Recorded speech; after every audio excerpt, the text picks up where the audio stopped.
Hello everyone. सो CSIR ने अपनी final answer की जारी करी है। अब इसमें इस बार एक क्वेश्चन को डिलीट किया गया है। अब कई बच्चों का सवाल ये है कि क्या इस क्वेश्चन के मार्क्स सबको मिलेंगे या जिसने इसको अटैम्प्ट किया था उसको मिलेंगे।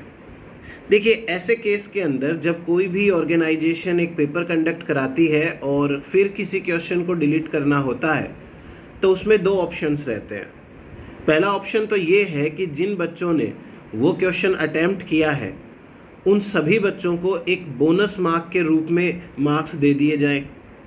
अब इससे ये होगा कि जो बच्चों ने वो क्वेश्चन अटेम्प्ट किया था, अब चूंकि वो डिलीट हो गया है तो चाहे वो गलत हो या सही हो इस बात से कोई फ़र्क नहीं पड़ता है, उन बच्चों को बोनस मार्क्स मिलेंगे। तो एक कट ऑफ में थोड़ा चेंज आ जाता है, वो बच्चे थोड़ा आगे हो जाएंगे दूसरे बच्चों से। दूसरा ऑप्शन ये रहता है कि ऑर्गेनाइजेशन उस क्वेश्चन को मार्क्स समेत डिलीट कर दे अपने टोटल मार्क्स में से।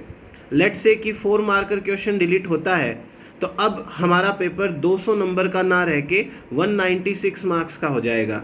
या मान लीजिए अगर 2 मार्कर क्वेश्चन डिलीट होता है तो हमारा क्वेश्चन पेपर 200 मार्क्स का ना होके 198 मार्क्स का हो जाता है।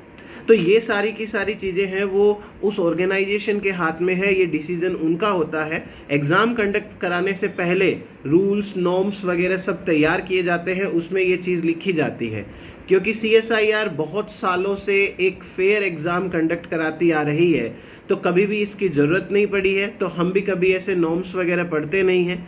बाकी सिंपल सा केस है, अगर क्वेश्चन पेपर में से कोई भी क्वेश्चन डिलीट होता है तो उसके मार्क्स कम हो जाते हैं ताकि सारे बच्चे सेम लेवल के ऊपर आ सके। बाकी सीएसआईआर के हाथ में है, क्या हो सकता है, लेट्स वेट। Thank you.